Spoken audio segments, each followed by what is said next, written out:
Tadi kan Bapak sempat singgung masalah Sambo ini. Iya. Sambo yang ini sekarang kan beberapa polisi yang tadinya terkena kasus Sambo yang dipindahkan ke Yanma, nggak dapat tugas jabatan, tapi terakhir ini naik jabatan dapat tugas lagi. Ini sebagai pandangan Bapak, analisa Bapak ini kenapa begini? Kan dia udah menjalani hukuman. Artinya sudah. Kalau dalam batas hukuman sudah selesai kan bebaskan. Dia berprestasi, dia mendapatkan reward lagi, nah itu hal yang wajar. Biasanya kalau menurut saya, kebiasaannya, pengalaman saya, kalau anggota itu melakukan pelanggaran dan dia diberikan sanksi, dia justru berusaha untuk lebih baik dari orang-orang yang nggak kena sanksi. Sehingga penilaian kita, karena wajar lah, saya punya sesuatu yang membuat saya kehilangan peluang. Saya akan berbuat seoptimal mungkin kinerja saya, sehingga saya bisa terbayar yang kekurangan ini, bahkan saya bisa melebihi orang yang biasa-biasa saja. Saya kira wajar.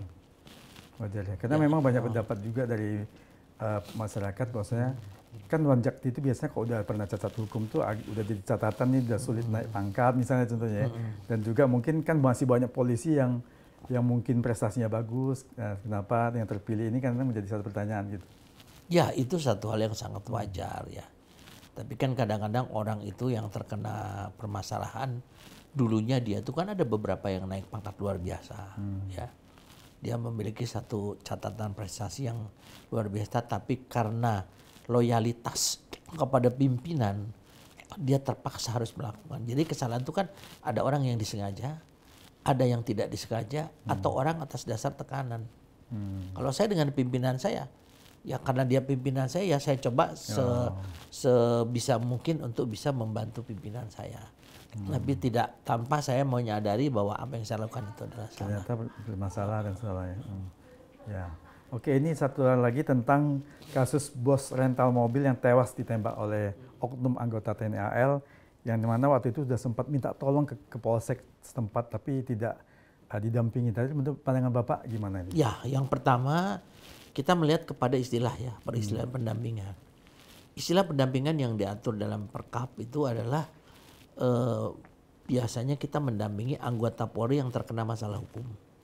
Yang kedua, pendampingan untuk kasus-kasus yang melibatkan anak-anak ya, perempuan ya, itu biasanya kita berikan pendampingan. Tapi yang dikatakan bantuan hukum ya, bantuan hukum ini tentunya ini yang harus betul-betul disadari. Disinilah saya masih melihat pemahaman daripada anggota khususnya di Polsek tentang apa yang harus dilakukan itu masih belum sesuai dengan harapan.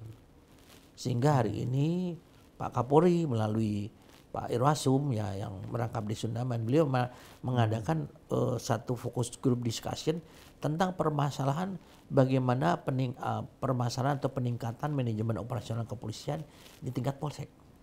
Sekarang kita bayangkan ya, Polsek Cinangka itu malam itu hanya yang jaga 2. Oh, personalnya kok cuma 2, kok di polsek kan harusnya banyak. Banyak. Harusnya 5, kan ada yang sakit, ada yang sedang. Ini yang realita, ini yang masyarakat kurang paham. Dan menurut saya, kalau saya punya rental di polsek lain, kenapa saya tidak koordinasi dengan polsek lain gitu kan? Jadi kalau ada apa-apa, Pak minta tolong Pak ini, nanti antara polsek dengan polsek kamu tolong bantu. Dari polsek ini memang harusnya dia minta bantuan kepada PJR mungkin kan itu kan di wilayah rest area kan. Ya, jadi ada hal-hal prinsip yang sudah melalui satu proses yang ditemukan oleh Pak Kapolda sehingga Pak Kapolda memutuskan sanksi kepada Kapolsek maupun kepada anggota tersebut. Itu sudah mulai proses. Pada mulanya saya melihat bahwa anggota Polsek itu nggak salah, tetapi ada yang disembunyikan ya misalnya. Ya kalau misalnya apakah orang itu mau nunjukin udah nggak usah ditunjukkan gitu karena saya malas. Kalau ditunjukkan ada kewajiban buat saya harus lah. Kemudian apalagi ada rasa ketakutan. Karena di sini kan ya yang terlibat adalah oknum. Tapi waktu itu kan belum tahu harusnya di sana tuh lawannya siapa, bawa pistol. Sudah. Sudah tahu. Karena orang ini kan sudah kesini dulu, balik ke polsek minta tolong. Karena orang itu lawannya nodong. Bawa pistol, ya. Ya Pak itu nih ngaku tentara kan. Kita mikir juga lah. Ya. Nggak Jadi juga, secara psikologis, secara manusiawi, saya memahami bagaimana dilemanya anggota. Tetapi secara kedinasan dia salah. Sehingga diberikan sanksi oleh Pak Kapolda melalui satu proses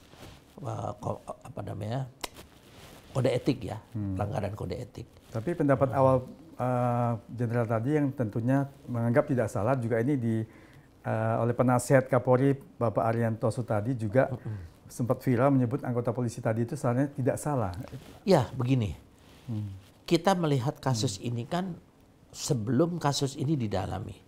Kalau memang betul ya, sekarang saya minta tolong kepada orang untuk diantar. Kita melihat mereka itu menggunakan namanya ARMI ya, Asosiasi Rental Mobil Indonesia kan, dengan pakaian seragam. Logikanya buat saya, ini kan seperti debt collector gitu loh.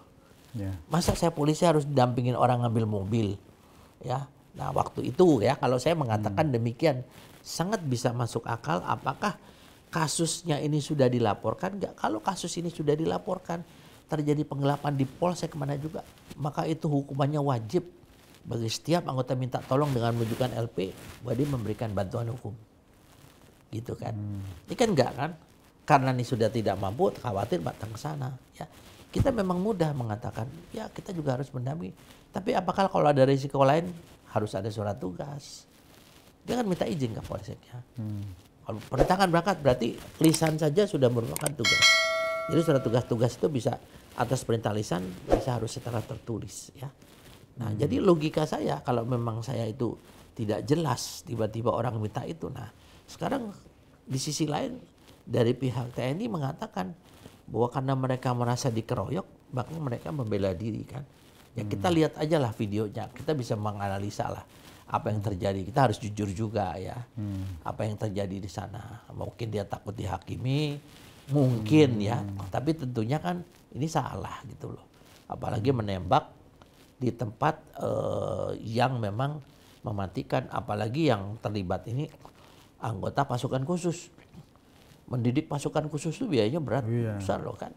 Tapi kan kenapa dia masuk ke dalam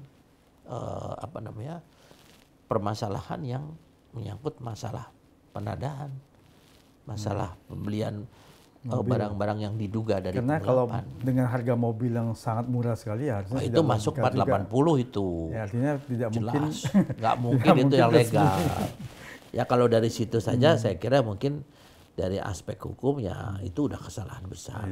Tapi ya susah ya Pak Edi ya. Banyak orang yang ingin memiliki sesuatu yang dia tidak mampu. Tapi bisa saja dengan kewenangan yang dia punya, dengan power yang dia punya, dia nekat.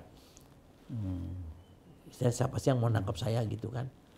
Nah, tapi ini kebetulan sampai menyangkut hilangnya nyawa seseorang. Ya tentunya ya dengan perasaan duka cita saya kira itu adalah musibah.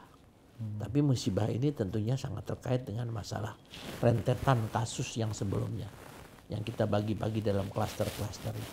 Ya, sehingga kita harus ngurut ya ke belakang. Klasternya apa lagi? Mungkin Jenderal boleh jelaskan. Yang pertama adalah penembakan. Kita lihat daripada hilir ke hulu ya. Dia penembakan, kenapa tadi penembakan? Karena mau ada pengambilan mobil secara paksa.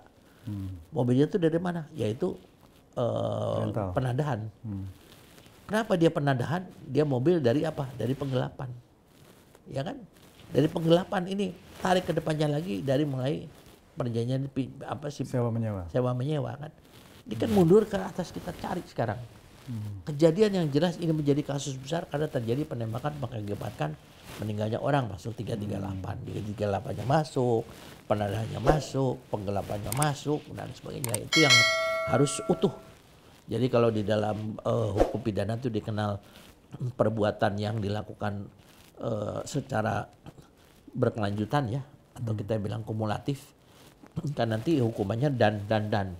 Atau yang sifatnya adalah masih berdiri sendiri, yaitu pakai yunto. Kalau ini nggak kena, yang ini kena yunto. Nah itu kan nanti pengadilan lah yang menentukan.